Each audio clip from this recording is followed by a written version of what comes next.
Keegan, where are you guys at, just frustration level? It seems like the frustration level, especially with the officiating, happened in the third quarter, and maybe you guys lost focus a little bit. And against a team like that, like, it only takes a second, and they jump all over you. Yeah, they're a disciplined team, and obviously you saw that throughout the game. But I mean, at the end of the day, like, the officials they're human, so they're going to make mistakes and things like that. So for us to be a good team, we just have to move past it and just continue to keep a level head throughout it. So. Keegan, how much of those frustrations, too, are building off of these offensive lulls from the ice-cold half in L.A. to 15-point fourth quarter the other night? Now today you have only one made three in the fourth quarter. It just seems like this team can go cold in a hurry. Yeah, I mean, it hasn't been ideal, especially when you're playing teams like the Clippers, the Thunder, things like that that are good offensively. You can't have that. So I feel like it's been long stretches of times where we haven't been able to put them all in the basket. So just trying to find a rhythm throughout the game and continue to work to our strengths. I think that's the thing that we just have to work on. Just keep doing what we do and play to our strengths. Keegan, is anybody in the locker room, obviously you ain't got to tell details or nothing, but is there anybody that's kind of trying to keep you guys motivated and focus on, getting things back on track? Yeah, we've talked as a team. Like, when you go through 4-game losing streak, whatever we're on, like, you talk as a team. That's just natural. And I think throughout all of this, we've continued to have each other's backs, which is a good thing. So we're just at the point where we just have to put into action on the court and just finish games. So I think that's where we're at right now.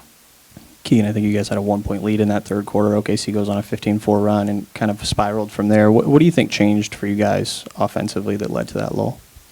I mean, like you said before, we hit 1-3. I feel like the ball might not have been moving because in the first half we had 17 assists, and I think in the second half we only had 7. So in the first half we're moving the ball really well, and then kind of got away from it. So I think that played a factor, but yeah, I think that's about it. Give Oklahoma City a lot of credit. One of the things that when you watch them play, their level of consistency in terms of how they play for 48 minutes is pretty high, and I'm talking both ends of the floor. But offensively, they did the same thing. They didn't do anything tricky. They did the same thing over and over and over and over and over again.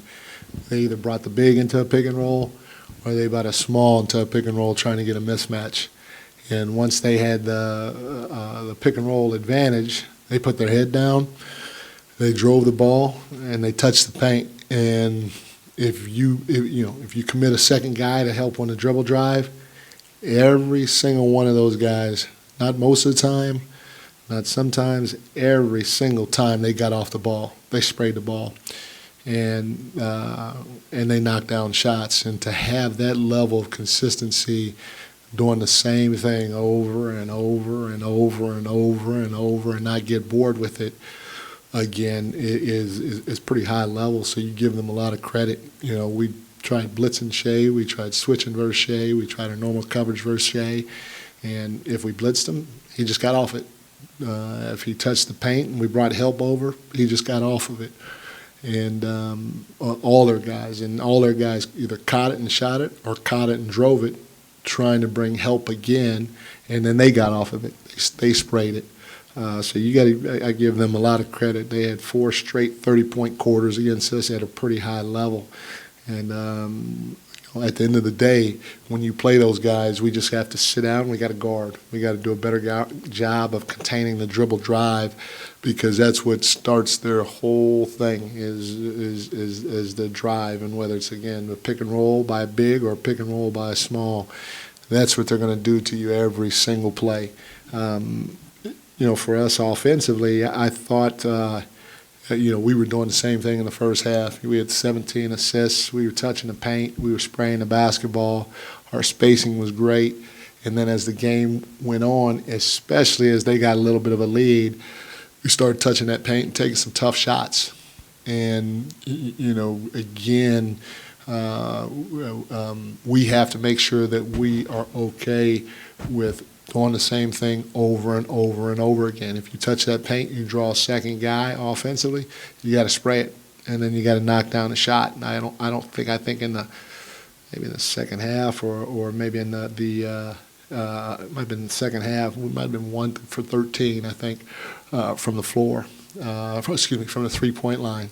So again, we got to get to a point where we're spraying it, but not only are we spraying it, but we're knocking down the shot, and that's part of the reason too why some guys may try to finish, because you go through droughts of missing threes, and then you're like, hey, let me see if I can do this on my own. So we have to keep playing the right way. We're doing it in spurts, but we have to try to do it as close to 48 minutes as possible.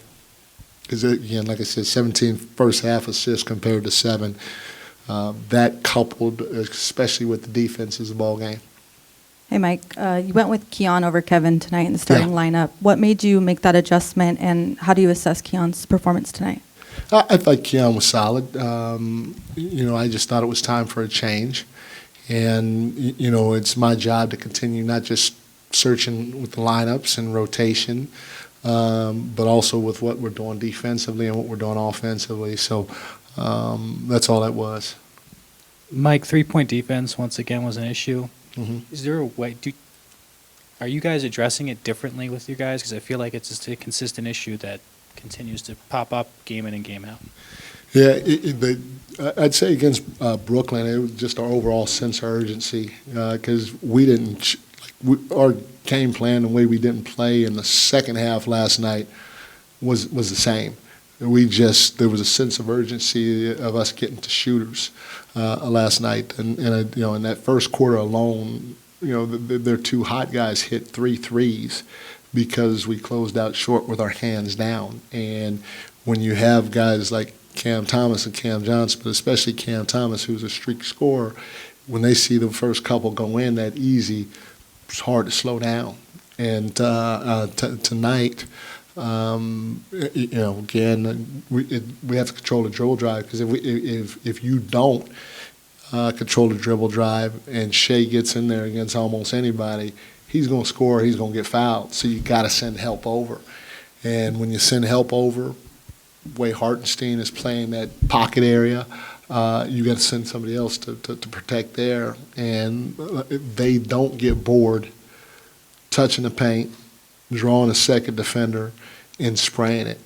And then all of their guys, the reality of it is all their guys stepped in and made shots, because I thought we had some open looks tonight that, when they had open looks, they knocked down, and when we did, we didn't.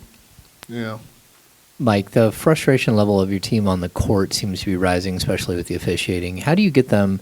There's 2 games in a row where they've seemed to have lost their cool and lost their focus due to some officiating issues that they had. How do you get them to get through that and just play through? Keep talking to them about it.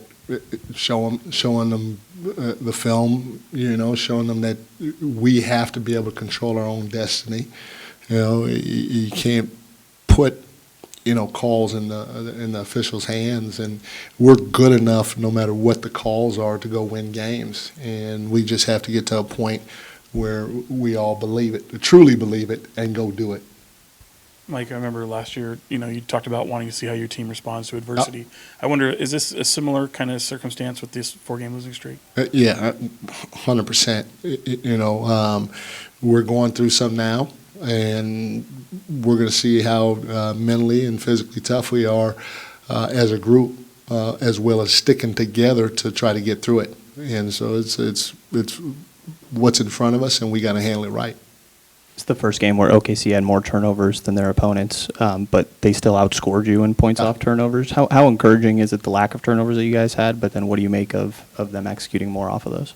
Well, we've turned the ball over at a pretty high level, and the last handful of games, but more importantly, our opponents have really taken advantage of it. And one of the things that we have to continue to do is play with next play speed. If something happens, right now, flip the switch and get back. There have been a couple of times where we were slow reacting to the turnover, which gave our opponent an advantage. And so we have to be better in that area. But at the end of the day, for us to have 12 turnovers, it's in the ballpark of where we need to be for 48 minutes. But we can be much, much better taking care of the ball and much, much better with our next play speed.